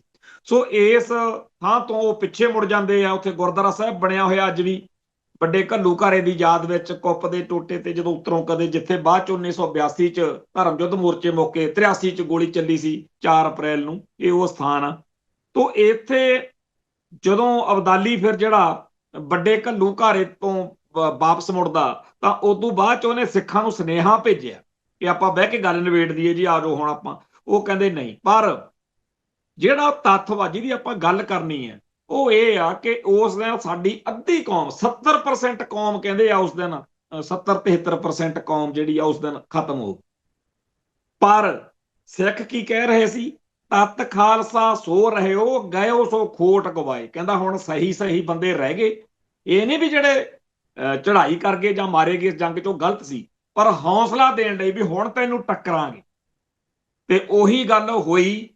5-6 ਮਹੀਨਿਆਂ ਬਾਅਦ ਹੀ ਅੰਮ੍ਰਿਤਸਰ ਦੇ ਕੋਲ ਅਬਦਾਲੀ ਦੇ ਨਾਸੀ ਧੂਆਂ ਲਿਆਤਾ ਸਾਡੇ ਵੱਡੇ ਵਡੇਰਿਆਂ ਨੇ। ਤੇ ਅੱਜ ਉਹ ਅਬਦਾਲੀ ਜਿਹੜਾ ਸਾਨੂੰ ਕਹਿੰਦਾ ਸੀ ਐ ਦਿੱਲੀ ਤਾਂ ਤੁਹਾਨੂੰ ਲਾਹੌਰ ਦਾ ਰਾਜ ਦਿੰਨਾ, ਤੁਹਾਨੂੰ ਐ ਦਿੰਨਾ, ਉਹ ਦਿੰਨਾ, ਤਾਂ ਸਾਡੇ ਵੱਡੇ ਵਡੇਰੇ ਕਹਿੰਦੇ ਸੀ ਅਸੀਂ ਤੇਰਾ ਦਿੱਤਾ ਹੋਇਆ ਰਾਜ ਨਹੀਂ ਲੈਣਾ, ਸਾਨੂੰ ਗੁਰੂ ਪਾਤਸ਼ਾਹ ਨੇ ਬਖਸ਼ਿਆ ਹੋਇਆ, ਅਸੀਂ ਉਵੇਂ ਲੈ ਲਾਂਗੇ ਜਿਵੇਂ ਲੈਣਾ ਹੋਇਆ। ਅੱਜ ਅਸੀਂ ਭਿਖਾਰੀ ਬਣੇ ਫਿਰਦੇ ਆਂ। ਅੱਜ ਜੀ ਬਾਦਲ ਪਰਿਵਾਰ ਕਹਿੰਦਾ ਹੈਗਾ ਤੁਹਾਨੂੰ ਅਸੀਂ ਆਹ ਮੁਫਤ 'ਚ ਬਿਜਲੀ ਦਿੰਨੇ ਆ, ਆਮ ਆਦਮੀ ਪਾਰਟੀ ਵਾਲੇ ਕਹਿੰਦੇ ਆ ਜੀ 1000 ਰੁਪਇਆ ਦੇਵਾਂਗੇ। ਤੇ ਕੁੱਲ ਮਿਲਾ ਕੇ ਪੰਜਾਬ ਦੀ ਅਣਖ ਤੇ ਗੈਰਤ, ਜਿਹੜੀ ਕਦੇ ਰਾਜ ਗੱਦੀਆਂ ਨੂੰ ਠੋਕਰਾਂ ਮਾਰਦੀ ਹੁੰਦੀ ਸੀ, ਨਵਾਬੀਆਂ ਨੂੰ ਠੋਕਰਾਂ ਮਾਰਦੀ ਹੁੰਦੀ ਸੀ, ਉਹ ਸਿੱਖਾਂ ਦੀ ਅਣਖ ਅੱਜ ਭਾਰਤੀ ਨਿਜ਼ਾਮ ਦੇ ਚੱਕਰ 'ਚ ਬਿਲਕੁਲ ਖੂਹ ਖਾਤੇ ਪੈ ਚੁੱਕੀ ਹੈ। ਆਹ ਅਸੀਂ ਹਿੰਦੁਸਤਾਨ ਨਾਲ ਰਲ ਕੇ ਖੱਟਿਆ। ਜਿਹੜੀ ਕੌਮ ਦੇ ਅੰਦਰ ਗੈਰਤ ਅਣਖ ਹੁੰਦੀ ਸੀ ਉਹ ਸਾਰੀ ਦੀ ਸਾਰੀ ਇਸ ਕਿਉਂਕਿ ਉਹਨਾਂ ਦੀ ਆਪ ਦੀ ਹੈ ਨਹੀਂ, ਲਾਲਿਆਂ ਦੀ ਸਾਡੀ ਰਹਿਣ ਨਹੀਂ ਦਿੱਤੀ। ਅਸੀਂ ਇਸ ਮੁਲਕ 'ਚ ਰਹਿ ਕੇ ਖੱਟਿਆ। ਜਦੋਂ ਇੱਕ ਵੇਲਾ ਸੀ ਕਿ ਅੰਗਰੇਜ਼ ਦੇ ਰਾਜ ਵਿੱਚ ਕੋਈ ਸਿੱਖ ਗਵਾਹੀ ਦਿੰਦਾ ਸੀ ਤਾਂ ਚਾਹੇ ਜਿੰਨੇ ਮਰਜ਼ੀ ਉਹਦੇ ਨਾਲੋਂ ਦੂਜੀ ਗੱਲ ਕਰਨ ਵਾਲੇ ਹੋਣ, ਅੰਗਰੇਜ਼ ਮੰਨਦੇ ਸੀ ਵੀ ਸਿੱਖ ਕਦੇ ਝੂਠ ਨਹੀਂ ਬੋਲਦੇ। ਅੱਜ ਆਪਣੇ 'ਚ ਝੂਠ ਬੋਲਣ ਵਾਲੇ ਵੀ ਨੇ, ਅੱਜ ਆਪਣੇ 'ਚ ਚੋਰੀ ਕਰਨ ਵਾਲੇ ਵੀ ਨੇ। ਅਬਦਾਲੀ ਲਿਖ ਰਿਹਾ, ਅਬਦਾਲੀ ਦੇ ਨਾਲ ਆਇਆ ਕਾਜੀ ਨੂਰ ਮੁਹੰਮਦ ਲਿਖ ਰਿਹਾ ਕਿ ਇਹਨਾਂ 'ਚ ਚੋਰੀ ਨਹੀਂ ਹੁੰਦੀ, ਠੱਗੀ ਨਹੀਂ ਹੁੰਦੀ, ਹੇਰਾ ਫੇਰੀ ਨਹੀਂ ਹੁੰਦੀ, ਆਪਣੇ 'ਚ ਕੋਈ ਰੇਪਿਸਟ ਬਲਾਤਕਾਰੀਆ ਨਹੀਂ ਸੀ ਹੁੰਦਾ। ਸਾਡੀ ਕੌਮ ਦੇ ਅੱਜ ਬਹੁਤ ਵੱਡੀ ਗਿਣਤੀ ਵਿੱਚ ਲੋਕ ਜਿਹੜੇ ਆ ਉਹਨਾਂ ਅਪਰਾਧਾਂ 'ਚ, ਉਹਨਾਂ ਜੁਰਮਾਂ 'ਚ ਅੰਦਰ ਬੰਦ ਨੇ। ਨਾਂ ਆਉਂਦਾ ਅਖਬਾਰਾਂ 'ਚ। ਉਹ ਕਿਉਂ ਆਉਂਦਾ? ਕਿਉਂਕਿ ਆਪਾਂ ਹਿੰਦੂ ਨਾਲ ਰਲ ਗਏ, ਗਵਾਂਢੀ ਦਾ ਫਿਰ ਪਾਹ ਚੜ ਗਿਆ। ਜੇ ਅੱਜ ਸਿੱਖਾਂ ਦਾ ਬਾਹਮਣੀਕਰਨ ਹੋਇਆ, ਜੇ ਸਿੱਖਾਂ ਦਾ ਨੁਕਸਾਨ ਹੋਇਆ, ਉਹ ਇਹਨਾਂ ਲਾਰਿਆਂ ਨਾਲ ਰਲਣ ਕਰਕੇ ਹੋਇਆ। ਤੇ 1947 ਤੋਂ ਲੈ ਕੇ ਅੱਜ ਤੱਕ ਜੋ ਗਵਾਇਆ ਉਹਦਾ ਲੇਖਾ ਕਰਨ ਦੀ ਥਾਂ ਸਾਡੇ ਬੰਦੇ ਇਸ ਗੱਲ ਤੇ ਪਿੱਟਣ ਲੱਗੇ ਹੋਏ ਨੇ ਕਿ ਖਾੜਕੂ ਲਹਿਰ ਮੌਕੇ ਆਪਣਾ ਬੜਾ ਨੁਕਸਾਨ ਹੋ ਗਿਆ। ਹਿੰਦੁਸਤਾਨ ਨੇ, ਹਿੰਦੂ ਨੇ ਤੁਹਾਡਾ ਸਾਰਾ ਕੁਝ ਖੋਹ ਲਿਆ, ਉਹਦੀ ਚਿੰਤਾ ਨਹੀਂ। ਸਿੱਖਾਂ ਨੇ, ਜੁਝਾਰੂਆਂ ਨੇ ਤੁਹਾਡੀ ਕੌਮ ਦਾ ਸਾਰਾ ਕੁਝ ਬਚਾਉਣ ਲਈ ਲੜਾਈ ਲੜੀ, ਉਹਦਾ ਬੜਾ ਫਿਕਰ ਪਿਆ ਹੋਇਆ। ਜਿਹੜਾ ਵੱਡਾ ਘੱਲੂਘਾਰਾ ਹੈ ਤੇ ਛੋਟਾ ਘੱਲੂਘਾਰਾ, ਇਹ ਦੋ ਘੱਲੂਘਾਰੇ ਤੇ ਬਾਬਾ ਬੰਦਾ ਸਿੰਘ ਬਹਾਦਰ ਵਾਲੀ ਸਾਰੀ ਗੱਲ। ਮੈਂ ਇਹਦੇ ਉੱਤੇ ਜਦੋਂ ਵੀ ਸੋਚਦਾ ਮੇਰੇ ਮਨ ਵਿੱਚ ਆਉਂਦਾ ਕਿ ਆ ਜਿਹੜੇ ਸਿੱਖ ਵਿਦਵਾਨ ਹੁਣ ਪ੍ਰਗਟ ਹੋਏ ਨੇ ਵੀ ਖਾੜਕੂ ਲਹਿਰ ਮੌਕੇ ਬੜਾ ਨੁਕਸਾਨ ਹੋ ਗਿਆ, ਅਖੇ ਜੀ ਇਹ ਜਿਹੜਾ ਚੋਣਾਂ ਦਾ ਬਾਈਕਾਟ ਕੀਤਾ ਨਾ ਜਿਹੜੇ ਖਾੜਕੂ ਸਿੰਘਾਂ ਨੇ, ਖਾਲਿਸਤਾਨੀ ਜਥੇਬੰਦੀਆਂ ਨੇ, ਇਹ ਤਾਂ ਕਾਂਗਰਸ ਨਾਲ ਰਲੇ ਹੋਏ ਸੀ। ਇਹਨਾਂ ਨੇ ਫਿਰ ਬੇਅੰਤ ਸਿੰਘ ਤੇ KPS ਗਿੱਲ ਦੇ ਹੱਥ ਮਜ਼ਬੂਤ ਕਰਤੇ। ਇਹਨਾਂ ਨੇ ਇਹ ਕਰਤਾ ਉਹ ਕਰਤਾ। ਮੈਂ ਗਰੰਟੀ ਦਿੰਨਾ ਜੇ ਇਹ ਲੰਡੂ ਬੰਦੇ ਪਹਿਲਾਂ ਹੁੰਦੇ, ਬਾਬਾ ਬੰਦਾ ਸਿੰਘ ਬਹਾਦਰ ਵੇਲੇ ਹੁੰਦੇ, ਇਹਨਾਂ ਨੇ ਕਹਿਣਾ ਸੀ ਐਵੇਂ ਹੀ ਬਾਬਾ ਬੰਦਾ ਸਿੰਘ ਬਹਾਦਰ ਗੁਰਦਾਸ ਨੰਗਲ ਦੀ ਗੜੀ 'ਚ ਆੜ ਕੇ ਬੈਠਾ ਰਿਹਾ, ਐਵੇਂ ਹੀ ਉੱਥੋਂ ਨਿਕਲ ਕੇ ਉਹ ਬਾਹਰ ਕੁਝ ਕਰਦਾ, ਨਾਲੇ ਆਪ ਮਰਿਆ ਤੇ ਨਾਲੇ ਬਾਕੀ ਸਿੱਖ ਸਾਰੇ ਮਰਵਾਤੇ। ਫਿਰ ਦੂਜੇ ਨੇ ਕੋਲੇ ਬੈਠੇ ਇਹਨਾਂ ਵਰਗੇ ਵਿਦਵਾਨ ਨੇ ਭਕਾਈ ਮਾਰਨੀ ਸੀ। ਉਹ ਰਲਿਆ ਹੋਇਆ ਸੀ, ਉਹ ਤਾਂ ਮੁਗਲਾਂ ਨਾਲ ਰਲਿਆ ਹੋਇਆ ਸੀ। ਅੱਛਾ ਜੀ, ਛੋਟੇ ਘੱਲੂਘਾਰੇ ਮੌਕੇ ਇਹਨਾਂ ਵਿਦਵਾਨਾਂ ਨੇ ਭਕਾਈ ਮਾਰਨੀ ਸੀ ਜਿਹੜੇ ਆ ਨਵੇਂ ਵਿਦਵਾਨ ਪੈਦਾ ਹੋਏ ਸਾਡੀ ਕੌਮ 'ਚ। ਉਹ ਐਵੇਂ ਹੀ ਕਾਨੂੰ ਬਾਣ ਦੇ ਛੰਭ 'ਚ ਲੈ ਗਏ, ਇਹ ਰਲੇ ਹੋਣੇ ਆ, ਉੱਥੇ ਲਿਜਾ ਕੇ ਮਰਵਾਤੇ ਇਹਨਾਂ ਨੇ ਛੋਟੇ ਘੱਲੂਘਾਰੇ ਮੌਕੇ। ਵੱਡੇ ਘੱਲੂਘਾਰੇ ਮੌਕੇ ਵੀ ਅਗੇ ਜੀ ਉੱਥੇ ਇਕੱਠੇ ਹੋਣਾ ਹੀ ਕਾਹਤੋਂ ਸੀ? ਕੁੱਲ ਮਿਲਾ ਕੇ ਇਹ ਜਿਹੜੇ ਰਜਾਈ ਵਿੱਚ ਬੈਠ ਕੇ ਕੌਮ ਦੇ ਯੋਧਿਆਂ ਦਾ, ਸੰਘਰਸ਼ੀਲ ਸਿੰਘਾਂ ਦਾ ਘਾਣ ਕਰਦੇ ਆ, ਇਹਨਾਂ ਨੂੰ ਵੱਡੀ ਖਬਰ ਇਹ ਨਹੀਂ ਲੱਗਦੀ ਕਿ ਕੌਮ ਮਾਰੀ ਜਾ ਰਹੀ ਆ ਜਾਂ ਕੌਮ ਲਈ ਲੜਨ ਵਾਲਿਆਂ ਦੇ ਗੁਣ ਗਾਉਣੇ ਆ। ਇਹਨਾਂ ਲਈ ਵੱਡਾ ਮਸਲਾ ਇਹ ਆ ਕਿ ਜੀ ਦੇਖੋ ਅੱਜ ਮਜੀਠੀਏ ਨੇ ਆਹ ਕਰਤਾ, ਦੇਖੋ ਜੀ ਅੱਜ ਸੁਖਬੀਰ ਬਾਦਲ ਨੇ ਉਹ ਕਰਤਾ, ਭਗਵੰਤ ਮਾਨ ਐ ਵੱਡਾ ਤੇ ਮੋਦੀ ਐ ਵੱਡਾ। ਭਾਈ ਆਪਣੀ ਕੌਮ ਦਾ, ਆਪਣੇ ਪੰਥ ਦਾ, ਆਪਣੇ ਧਰਮ ਦਾ ਸੋਚੋ। ਅਸੀਂ ਸਾਰੇ ਪਾਸਿਓਂ ਬਹੁਤ ਬੁਰੇ ਹਾਲਾਤਾਂ 'ਚ ਆ। ਇਹ ਜਿਹੜੇ ਲੀਡਰ ਤੇ ਇਹ ਜਿਹੜੇ ਹਿੰਦੁਸਤਾਨੀ ਚਮਚੇ ਨੇ, ਇਹਨਾਂ ਨੇ ਕੁਛ ਨਹੀਂ ਦੇਣਾ। ਸਾਡਾ ਤਾਂ ਕੁਛ ਬਣਨਾ, ਸਾਡਾ ਤਾਂ ਕੁਛ ਬਚਣਾ ਜੇ ਸਿੱਖ ਸੱਭਿਆਚਾਰ ਬਚੂ, ਸਿੱਖੀ ਬਚੂ, ਜੇ ਖਾਲਿਸਤਾਨ ਬਣੂ ਤੇ ਇਹ ਤਾਂ ਹੀ ਖਾਲਸਾ ਬਚੂ। ਇੱਥੇ ਸਮਾਪਤੀ ਕਰਦੇ ਹਾਂ, ਕੱਲ ਫੇਰ ਮਿਲਾਂਗੇ ਜੀ। ਨਾਨਕ ਨਾਮ ਚੜ੍ਹਦੀ ਕਲਾ, ਤੇਰੇ ਭਾਣੇ ਸਰਬੱਤ ਦਾ ਭਲਾ। ਵਾਹਿਗੁਰੂ ਜੀ ਕਾ ਖਾਲਸਾ, ਵਾਹਿਗੁਰੂ ਜੀ ਕੀ ਫਤਿਹ।